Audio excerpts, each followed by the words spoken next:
escuta o clamor da tua igreja. Manifesta o teu poder.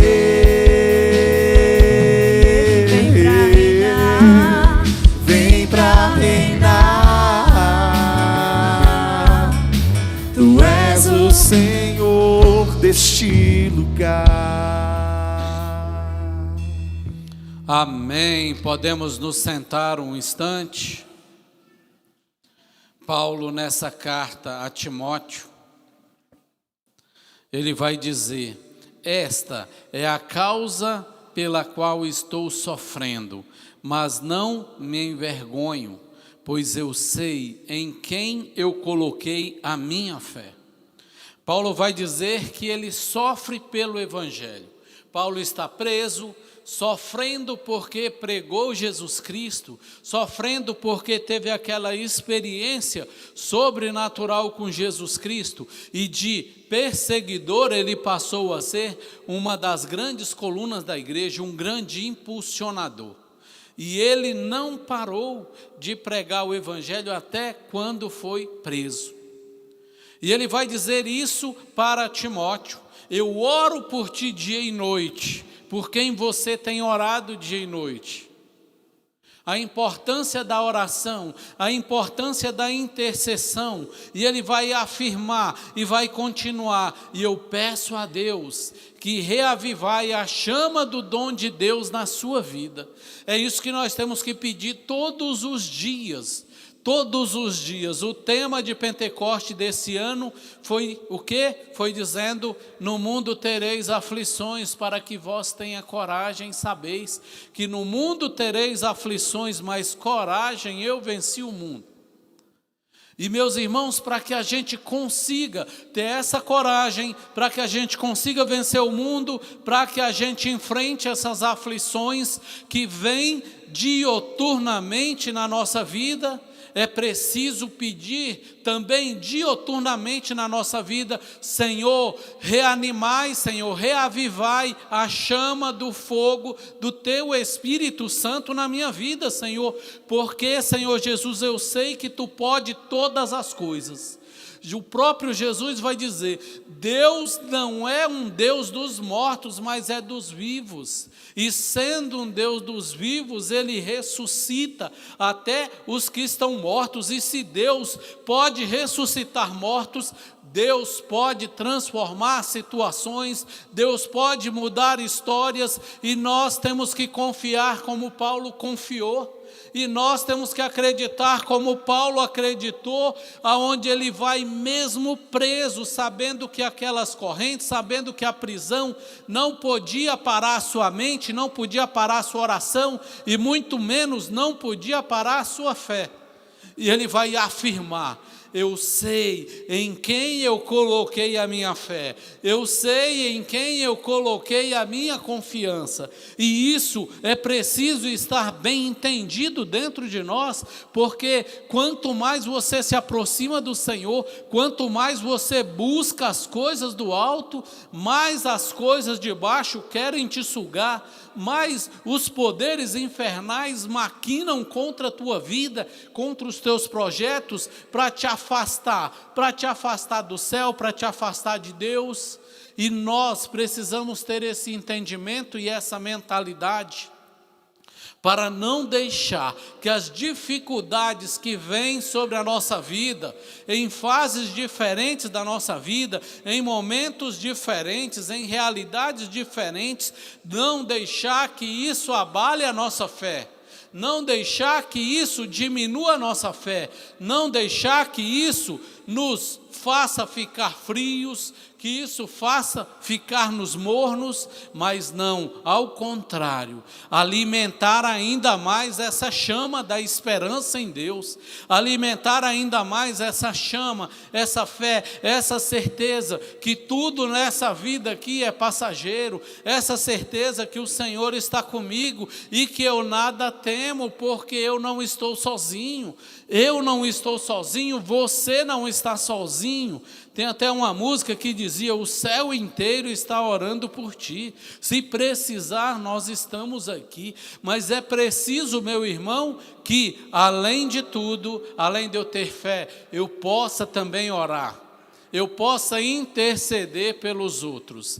Isso é uma grande diferença, porque muitas vezes, diante das adversidades, diante das tribulações, diante das dificuldades, até mesmo nós vamos ficando mais fracos, até mesmo nós vamos desanimando, até mesmo nós vamos tendo essa tendência de baixar a cabeça, e é por isso essa importância da intercessão. A importância, a palavra de Deus vai dizer: orai uns pelos outros, orai uns pelos outros. Jesus, quando sobe aquele monte lá, do Getsemane, ele vai dizer: fica aqui vigiando e ore por mim. E nós precisamos interceder uns pelos outros. Nós precisamos pedir a Deus: Senhor, reacende a chama na vida dessa pessoa, Senhor. Senhor, incendeie essa pessoa, Senhor, para que ela fique cheia do Espírito Santo, Senhor. Senhor, olha por essa pessoa, não deixa ela cair, não deixa desanimar, não deixa desvirtuar. Não deixa se desviar, Senhor, pelas adversidades, pelas dificuldades e por tantas outras coisas que querem bater na nossa porta, que querem entrar dentro da nossa vida e nos afastar. Eu gosto sempre de lembrar para cada um de nós que o que nós temos de mais importante, que o que nós temos de mais valioso nessa vida é a nossa salvação. O que nós temos de mais valioso da nossa vida é a salvação que o Senhor já nos deu, quando derramou cada gota do seu sangue na cruz. É a salvação que o Senhor já nos deu, quando nós fomos batizados e nos tornamos filhos adotivos de Deus. E todo filho tem direito a uma herança. E tendo direito a essa herança, eu tenho que ter essa firme convicção. Eu tenho que ter essa firme convicção que Deus tem o melhor para mim. Que Deus já proporcionou o melhor para mim. E isso é o que, em hipótese nenhuma, eu posso perder. A minha salvação. É isso que, em hipótese nenhuma, eu posso deixar para trás. A minha salvação. Mas que para isso, eu tenho que ler a palavra de Deus, eu tenho que entender, porque Jesus aqui está dizendo o quê? Na ressurreição, que alguns não acreditavam na ressurreição. Os saduceus começam a articular essa armadilha de falar que a mulher tinha casado com 7 irmãos, e que quando tivesse essa ressurreição, como seria? E o Senhor vai afirmar a ressurreição. E a ressurreição, ela é totalmente diferente de um pensamento de reencarnação. Porque a ressurreição é mesmo corpo, e mesmo espírito, mesma alma. E a reencarnação é coisa de pensamentos torpes, de dizer que você não viva tudo o que você quiser, porque você vai voltar. Você vai voltar. E o apóstolo Paulo vai dizer: só se morre uma vez e logo após vem o julgamento. É como se ele estivesse dizendo: vigia a tua vida, porque você não sabe o dia de amanhã. Vigia a tua vida e permanece firme na fé, porque a qualquer momento o Senhor te chama. A qualquer momento o Senhor me chama. E a qualquer momento o Senhor vai lá abrir o livro da vida e vai falar: vamos ver aqui.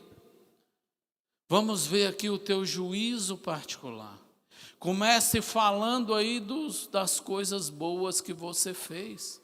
Quais são os seus frutos? Você se lembra no evangelho de um dia desse? Que Jesus chega lá numa figueira doido, com fome, querendo comer. E quando ele vê que aquela figueira não dava fruto nenhum, o que é que ele faz? E quando ele vê que aquela figueira não tinha fruto nenhum, ele vai amaldiçoar a figueira. E no outro dia, quando passam, já está toda seca, porque não deu fruto nenhum. E o Senhor pergunta para mim, para você, e Ele vai perguntar. Não se engane, não se iluda.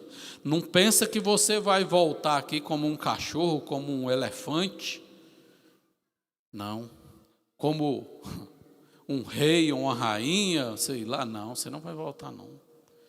Nós vamos se apresentar diante de Deus e vamos ter que falar quais são os frutos, e não vai ter conversa de falar, não, eu estava deixando para dar fruto na próxima vida, porque a palavra de Deus já vai dizer que a vida é uma só. A palavra de Deus já nos coloca diante dessa realidade, de uma única vida, de um único corpo, de uma única alma. Então, meu irmão, eu tenho que procurar me preparar, eu tenho que procurar me preparar, e a palavra de Deus vai dizer assim: esse povo meu se perde por falta de conhecimento. Nós temos todas as oportunidades de conhecer mais e mais das coisas de Deus, mas muitas vezes a gente não dá o tempo necessário, muitas vezes a gente não coloca as coisas de Deus como prioridade. E Deus nos chama a inverter essa situação, e Deus nos chama a mudar essa situação, porque senão, meu irmão, você não sabe em quem você vai colocar a sua fé, você não sabe em quem você vai colocar a sua esperança, mas aquele que conhece, aquele que vivencia, aquele que mesmo passando pelas adversidades e pelas tribulações dessa vida, ele vai se lembrar dessa passagem da sarça ardente, onde Deus vai falar: eu sou o Deus de Abraão, eu sou o Deus de Isaac, eu sou o Deus de Jacó, eu sou o Deus dos vivos, e quanto tem vida a esperança. E Deus é o Deus justamente dos vivos. Deus é o Deus que ressuscita, ressuscita sonhos, ressuscita situações, transforma situações, abre mares vermelhos, fecha a boca dos leões, derruba gigantes, derruba muralhas. Esse Deus continua sendo o mesmo. Esse Deus continua sendo o mesmo. Esse Deus é aquele mesmo que fala lá no profeta Isaías: eis que diante dos meus olhos estão todas as tuas muralhas. Não pense que essa adversidade, não pense que essa tribulação, não pense que essa perseguição, não pense que essa tempestade que você está vivendo, que você está passando, que Deus não enxerga e que Deus não está vendo, mas o Senhor calou a boca dos leões, foi no momento oportuno. O Senhor mudou a história lá daqueles jovens, o Senhor não deixou que eles não fossem jogados na fogueira, não. O Senhor não deixou que eles não fossem jogados na fogueira. O que o Senhor fez foi não deixar eles queimar na fogueira. O Senhor não deixou que jogassem Daniel dentro da cova dos leões. Não, o que Deus fez foi calar a boca dos leões, fechar a boca dos leões. O Senhor não deixou que aquele exército dos filisteus avançasse contra Israel com um gigante. Não. O Senhor deu foi a possibilidade de um adolescente fraco, pequeno, de derrubar o gigante. E o Senhor, Ele usa muitas vezes, são as armas espirituais, né? As armas espirituais. A gente vai ver na história de Gedeão, hoje eu estava refletindo, um dos juízes lá do Antigo Testamento, e a gente vai ver que Deus, para derrotar aquele exército gigante da imensidão dos madianitas, Deus não fez que o povo lá, da tribo lá de Gedeão, Deus não fez que aquele povo lá levantasse uma arma, não precisou levantar uma arma, e Deus ainda viu que era muito. Quando chega naquele rio lá, Deus fala: os que beber água desse jeito, você traz com você, mas os que beber água de outro jeito, você manda de volta, que esse povo aí, apesar de ser apenas 30% do exército inimigo, Esse povo está numeroso. Se eu der vitória com a quantidade que tem desse povo, vocês vão voltar para casa contando vantagem, dizendo que foram vocês que arrebentaram. Não, manda de volta, manda de volta. E aí, meu irmão, ficou apenas 300 para enfrentar uma imensidão do exército. E Deus não precisou levantar uma espada, não precisou mandar uma flecha,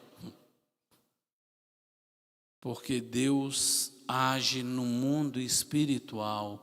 A palavra de Deus vai dizer, olhe lá no Antigo Testamento, que numa noite só um anjo desceu e derrubou e matou mais de 100.000 guerreiros adversários. Apenas um anjo. Então nada temas porque o Senhor está contigo, nada temas porque Deus é o Deus dos vivos e você está vivo, e creia que Deus vai te dar vitória nessas adversidades, creia que Deus vai te dar vitória nas tribulações, creia que Deus vai abrir o mar vermelho quando preciso for na tua vida. Quando preciso for na tua vida. Deus não pegou e falou, opa, não vou deixar o faraó te perseguir, não. Deus não fez isso. Deus permitiu que faraó perseguisse. Deus até endureceu o coração de faraó, diz a palavra de Deus. Para quê? Para que o milagre fosse no extremo, para que na hora da necessidade extrema o povo entendesse que Deus não os abandonaria. Deus não os abandonaria, e é essa certeza que eu e que você precisamos ter, que Deus não abandona os dele, Deus não abandona os dele. Então, meu irmão, eu e você precisamos ler, a gente precisa absorver tudo que está na palavra de Deus, tudo que está na igreja, para a gente saber realmente em quem nós estamos depositando a nossa fé. Porque senão qualquer probleminha já bate o quê? O desespero. A gente vai ver Paulo escrevendo quando estava na prisão, e Paulo vai dizer, sofre comigo o evangelho, mas você não vai ver Paulo desesperado. Você não vai ver Paulo falando, acabou tudo na minha vida, eu não tenho mais nada, eu não penso mais nada, com espírito de derrota, não. Paulo, ao final da sua vida, vai falar o quê? Eu completei a carreira, eu guardei a fé, e agora eu vou receber a coroa da vitória. E essa coroa que eu e que você precisamos estar em mente como objetivo, essa coroa da vitória. E é como que se tem?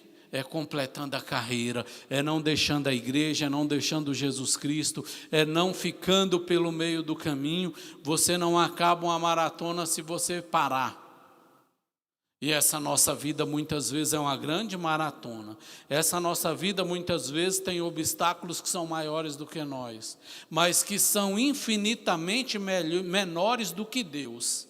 Então é nessa certeza que nós temos que continuar caminhando, que a gente tem que continuar trilhando, continuar correndo, e quando a gente não mais conseguir, Deus vai nos colocar no colo e vai nos guiar, e vai nos levar. E é assim que nós temos que viver, e é assim que nós temos que acreditar nesse Deus que é um Deus de Abraão, nesse Deus que é um Deus de Isaac, nesse Deus que é um Deus de Jacó, mas nesse Deus que é o seu Deus também. Nesse Deus que também é o meu Deus, nesse Deus que não nos abandona, nesse Deus que continua conosco dioturnamente, nesse Deus que vai dizer assim, lá em Isaías, aquele que toca em ti, toca na menina dos meus olhos, lá naquela parte mais sensível dos nossos olhos. Essa certeza porque nós somos preciosos para Deus. Nada temas, porque eu estou contigo. Amém? Amém? Amém, meus irmãos. Então vamos dando continuidade. Vamos agora aí fazer o nosso ofertório.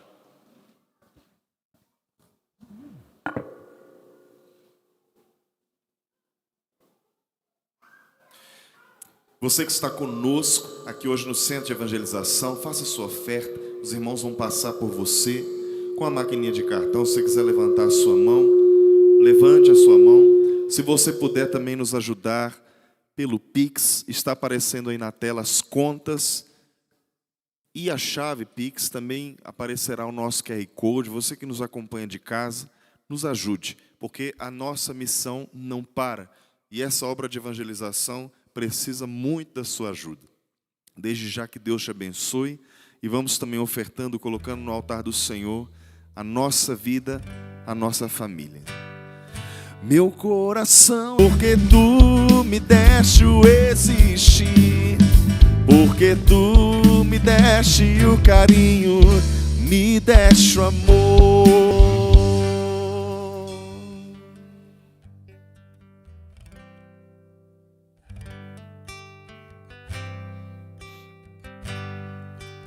E ainda nessa graça do ofertório,